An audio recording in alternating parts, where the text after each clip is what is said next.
It started with the alignment as I saw all of the events lining up together, almost in a cluster. They were getting in formation. And then I started noticing the people in the groups and which groups were being called into question. And then I started hearing things from the past that were connected seemingly to this time. And then the download drop. And y'all, the calling is massive.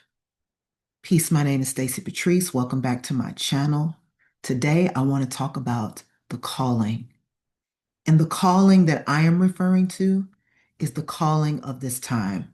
Now, if you saw the video I did yesterday about Aquarius and what Aquarius energy and the water bearer and what that stellium of planets may be connected to, if you saw that video, that's one aspect of the calling.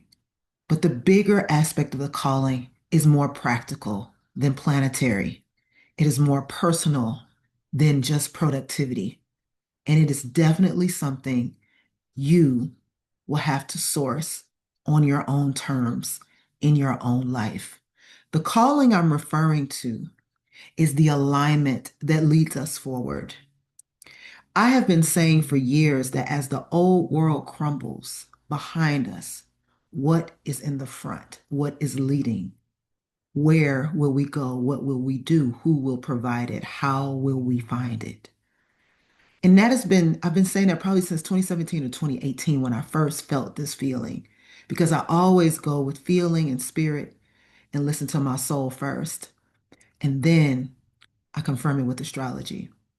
So the feeling that I've been feeling that I finally got a download about was very much connected to the ways in which artists and creators and those who have been on the outskirts and are outliers are being called forward. And one of the things that I heard specifically about this particular group of people is that whatever you have thought was a hobby in your entire existence, that hobby, inside of that hobby, houses the calling. Meaning that before we were really conscious of how we were being led to what we're supposed to do or how we were selecting our careers or our achievements or success, there's something that we used to do. And we used to just do it naturally.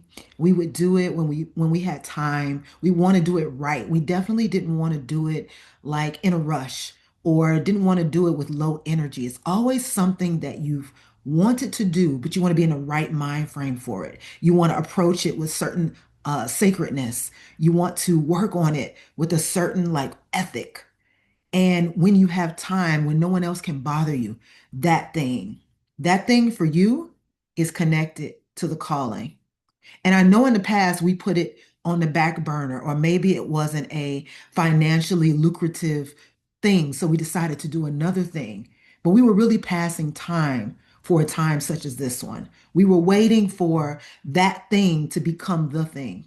And we had to go through many things for that to happen.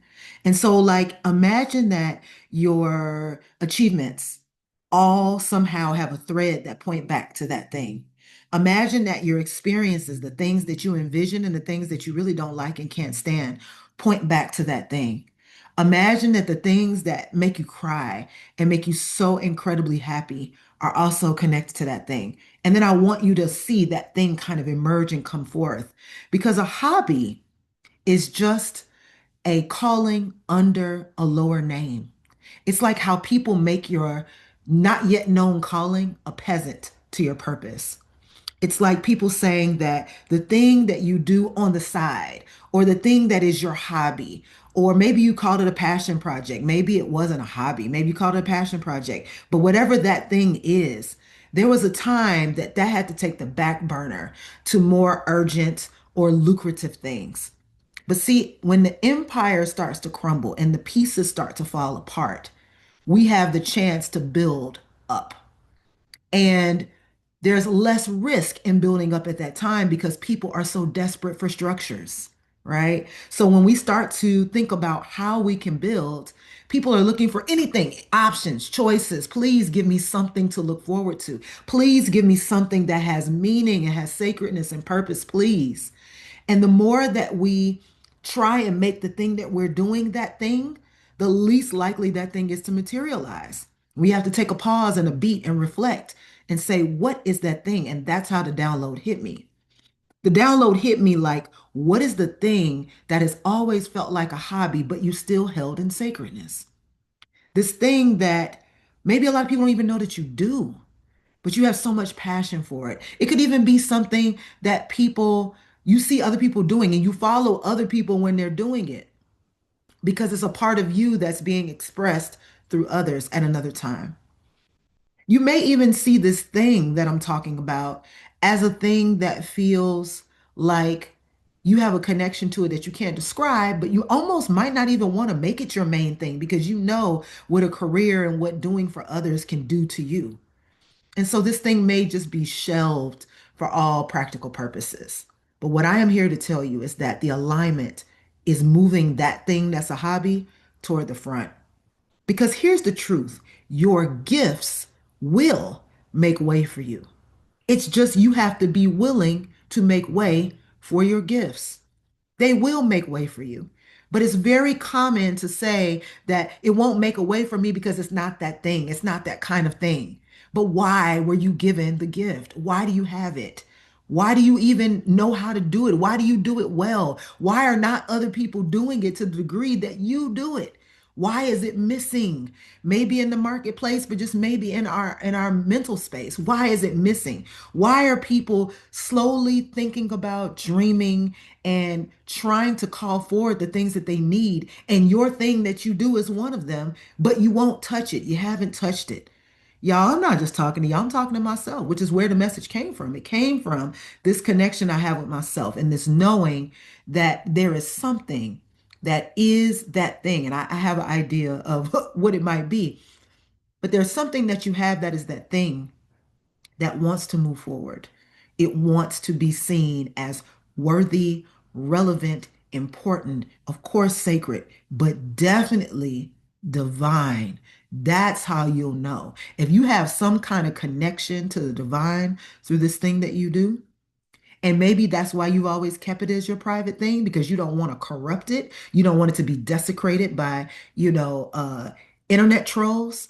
Maybe you've kept this thing private and sacred. Well, I'm here to give you a context of what that thing has been doing in your life. It's been waiting, as I said, for a moment such as this, where you can start to move it forward. And it may not even move forward in the exact form of how you did it, but call it forward because you are being called forward to bring it to others. Now, to others is relative because remember, I said at the beginning, the groups of interest. There are groups of interest. So, for instance, if I'm talking to you all here, I'm speaking. But when I am sharing these visions and these ideas and these insights that come to me on a voice memo, I'm still speaking. I'm just not sharing it. But they still benefit me because I have them to reference. I have them to go back. They have date and time stamps, and I'm able to like go into the archive and look up the things that were going on at different periods of my life. So they still serve a purpose, but they're more sacred because I'm keeping them to myself. I have order and organization around them, but I'm keeping them to myself, right? Now, what would happen if I take the material that is in those voice memos and do something with it? What would happen if what I did with it, I put it in places where people could find it?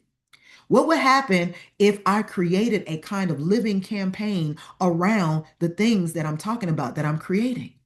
Does that not sound more like a calling than just keeping it to myself inside of this locked place?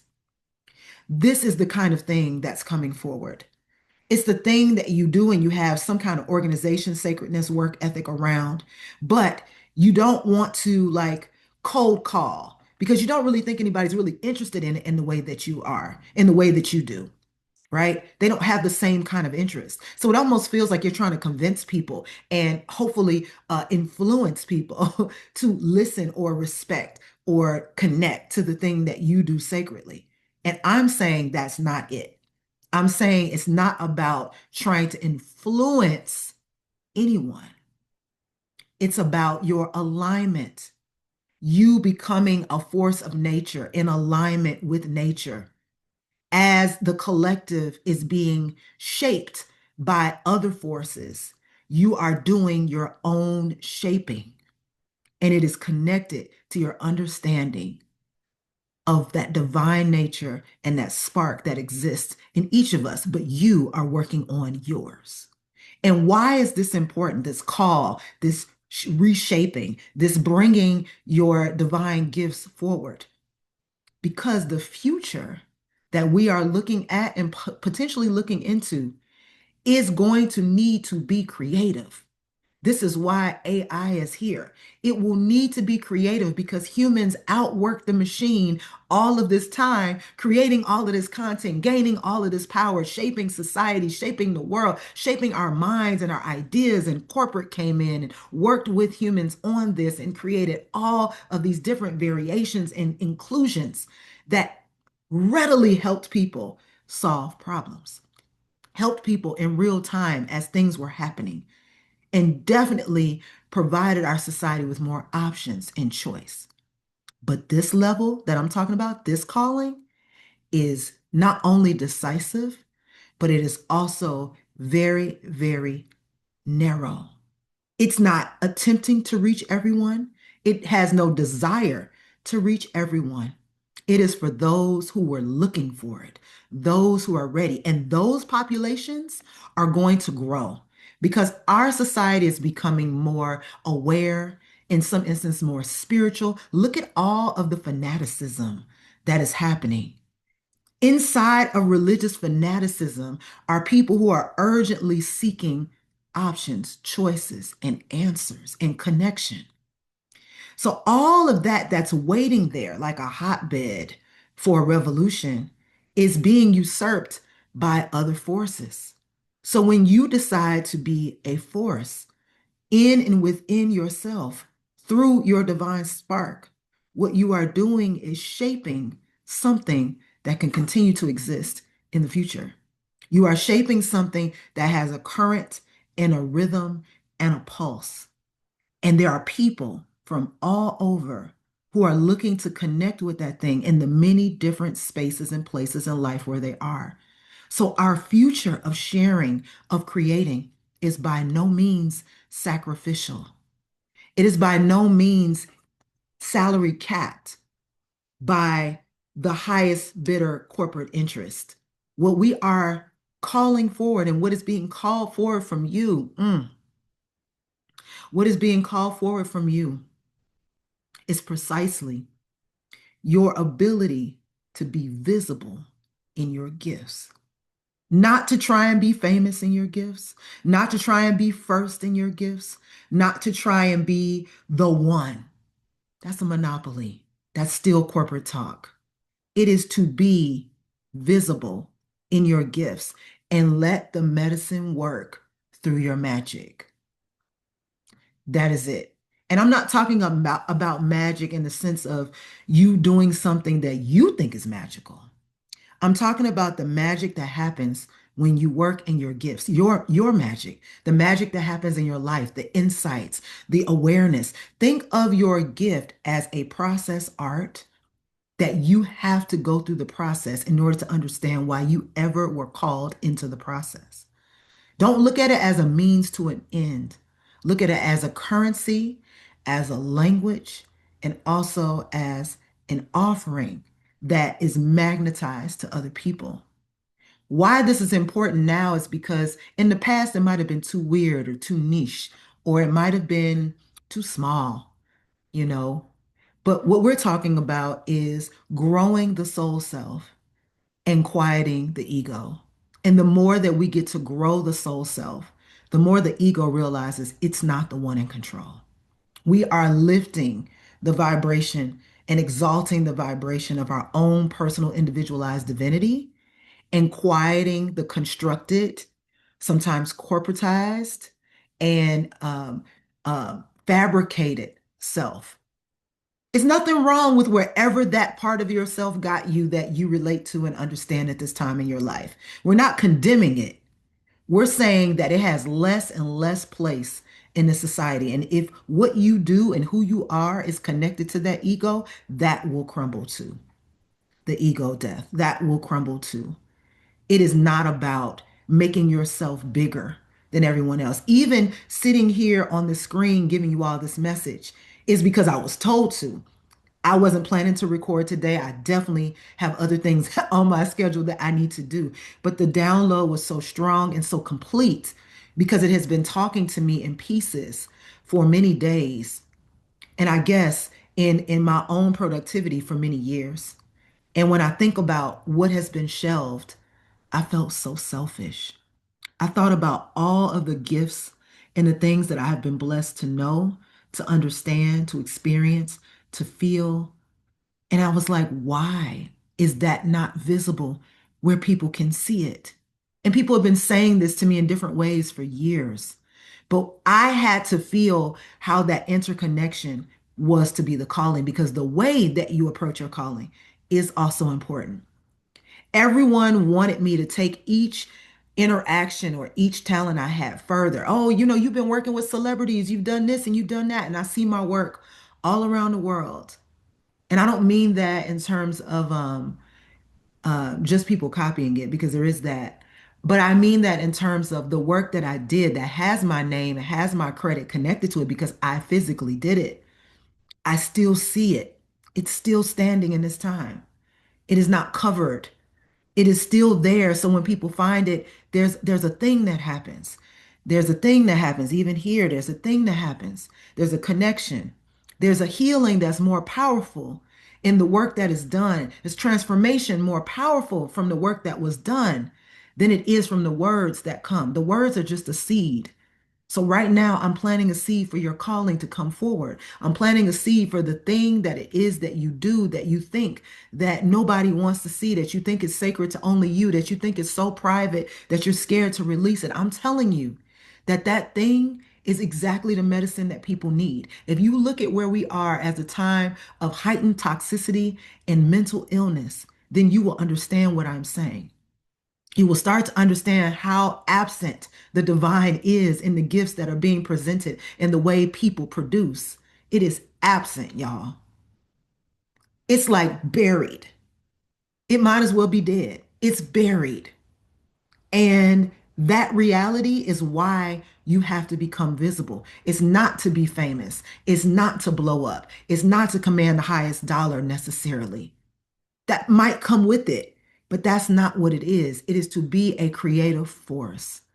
It is to be a force of nature that is creative, which is the divine at work. That relationship in creation with the creator is what there is to know. And I don't even typically make messages like this. And that's why I know something is transforming. And if this alignment, especially today, this alignment today with all the planets lining up in a visible string of lights in the night sky, this this alignment with the stellium in Aquarius, which is this energy of how we assist each other in humanity. This alignment with this reset, this closing of the eyes and reopening at the eclipse. This alignment in how the Lunar New Year, the Chinese New Year, how Lent and Ramadan all came together, how the spring is upon us, and especially the ways in which we are realizing what we really like and what we really don't, and how loud it is. This is the essence of what your soul wants you to know at this time. So leave in the comments what your gift is. You don't have to give us the whole drop, but maybe how you realize it, maybe the messages that connect to the gift and the calling. And let us know how this message planted a seed for you. Thank you all so much for listening. Make sure you like, subscribe, and definitely share, embed, remix if you need to. I'm going to leave all those options open for this one. And I look forward to seeing you in the comments and on the next video. May all things that come through you as light light your path. Peace.